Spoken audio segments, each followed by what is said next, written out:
Hello everyone. तो इस video में हम डिस्कस करते हैं कि एफोरिज्म 6 में हनीमन सर ने हमें क्या बताया है।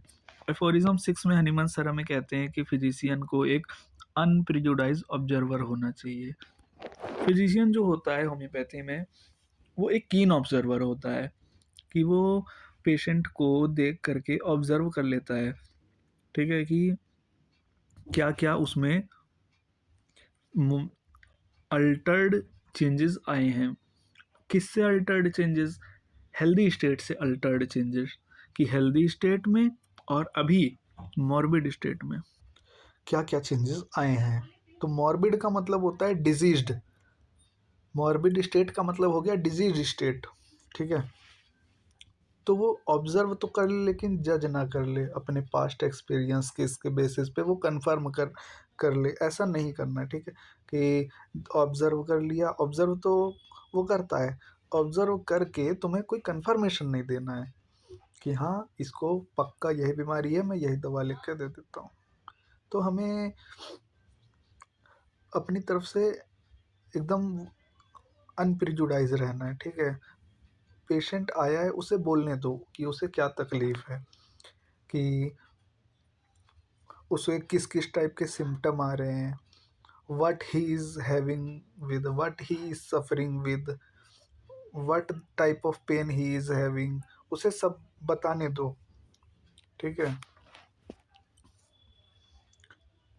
और जैसा कि अभी बताया कि हमें सभी हेल्दी स्टेट का भी सिम्टम नहीं लिखना है, हमें डेविएशन को लिखना है, अल्टर्ड चेंजेस को लिखना है। अल्टर्ड स्टेट में जो चेंजेस आए हैं वो लिखना है। He notices only the deviation from the former healthy state of the now disease individual, ठीक है, which are felt by patient himself, जो कि पेशेंट खुद फील करता है, ठीक है। देखो, तीन लोगों से हमें पूरा केस टेकिंग करना रहता है।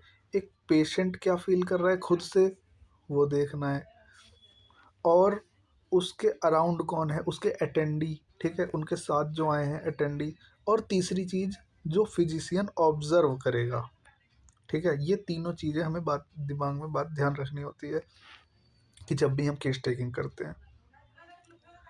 तो ये तीनों मिलाकर कि जो पेशेंट फील कर रहा है, जो अटेंडी उसके बता रहे हैं, और जो फिजिशियन ने ऑब्जर्व किया है। क्या चीज़ ऑब्जर्व? सब कुछ नहीं, नहीं सब कुछ नहीं ऑब्जर्व, ओनली द डेविएशन। अभी देखो ऊपर बात करी थी डेविएशन, डेविएशन को ऑब्जर्व करना है, ठीक है। तो ये तीनों मिला करके हम कहते हैं पोर्ट्रेट ऑफ डिजीज़। जो डिजीज़ हमें दिखती है परसेप्टेबल साइन एंड सिम्टम के साथ, उसे हम पोर्ट्रेट ऑफ डिजीज़ कहते हैं। अब इसके फुट नोट के बारे में बात कर लेते हैं। फुट नोट में देखो लिखा तो बहुत हुआ है, बट हम इसको शॉर्ट में बताते हैं। फुट नोट में एक मेन वर्ड है जिस पे आपको ध्यान रखना है, एग्जामिनर आपसे पूछते भी हैं, प्राइमा कोजा मोरबी। प्राइमा का मतलब होता है प्राइमरी, कोजी मतलब होता है कॉज, मॉर्बी मतलब अल्टर्ड स्टेट। अल्टर्ड स्टेट मतलब क्या? Disease state. जो डिजीज का प्राइमरी कॉज क्या है, ठीक है। डिजीज का प्राइमरी कॉज, देखो अगर ओल्ड स्कूल की बात करें तो ओल्ड स्कूल वाले मानते हैं मटेरियल कॉज के बारे में, वो उसमें विश्वास रखते हैं। मटेरियल कॉज क्या? जैसे कि वायरस, बैक्टीरिया एंड फंजाई, ये सब बाकी तमाम चीज़ें, तो ये मटेरियल कॉज मानते हैं। और लेकिन जो होम्योपैथ होता है, होम्योपैथ इन सबको प्राइमरी कॉज नहीं मानता। होम्योपैथ मियाज़म को प्राइमरी कॉज मानता है। क्यों मियाज़म को मानता है वो? इसको एक एग्जांपल से समझते हैं। एग्जांपल एक लेते हैं, जैसे कि एक टीबी का पेशेंट है, ठीक है। तो ओल्ड स्कूल वाले कहेंगे कि ये टीबी का पेशेंट जो है, इसमें tubercular bacillus virus, sorry virus नहीं बैक्टीरिया, ट्यूबरकुलर बैसिलस वायरस, फिर से वायरस निकल गया। ट्यूबरकुलर बैसिलस जो बैक्टीरिया है, ये बॉडी में एंटर किया है, इसीलिए ये डिजीज़ हुई है। लेकिन वहीं पर ही उसी जगह वो ये भी मानते हैं कि अगर पेशेंट का इम्यूनिटी सिस्टम स्ट्रांग हो, पर्सन का इम्यूनिटी सिस्टम स्ट्रांग हो, न्यूट्रिशनल डाइट अच्छी हो, एक्सरसाइज में कोई लैक ना हो, ठीक है, ये सब चीज़ें अगर प्रॉपर सही हो, तो बैसिलस ट्यूबरकुलर बैक्टीरिया भी एंटर करके टीबी बीमारी को नहीं कर पाएगा। ठीक है, तो ऐसा क्यों? देखो, वो लोग तो इतना बोल के चुप हो जाते हैं, लेकिन होम्योपैथ यहाँ से बोलना चालू कर देते हैं। होम्योपैथ बोलते हैं कि जो आपका जो सॉरी आपका नहीं, जो भी बैसिलस ट्यूबरकुलर बैक्टीरिया आया है, ये बॉडी को अफेक्ट कर रहा है।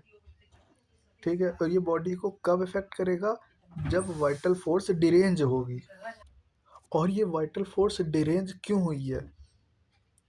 क्योंकि मियाज़म की वजह से होती है। मियाज़म ही एक फंडामेंटल कॉज होता है, मियाज़म ही प्राइमरी कॉज होता है, जिसकी वजह से वाइटल फोर्स डिरेंज हो जाती है। और उसी डिरेंज वाइटल फोर्स पे जो ट्यूबरकुलर बैसिलस बैक्टीरिया आता है और टीबी डिजीज़ को कर देता है। तो मेन कॉज तो मियाज़म हो गया ना। तो यही है फुटनोट एफोरिज्म 6 का, यही बताता है। आपको एग्ज़ाम में पूछेंगे तो आप प्राइमरी कॉज़ा मॉर्बी मियाज़म के बारे में एक्सप्लेन कर देना। तो आज के लिए इतना ही। तो नेक्स्ट वीडियो में फिर मिलते हैं नेक्स्ट एफोरिज्म के साथ। तब तक के लिए ओके बाय, थैंक यू।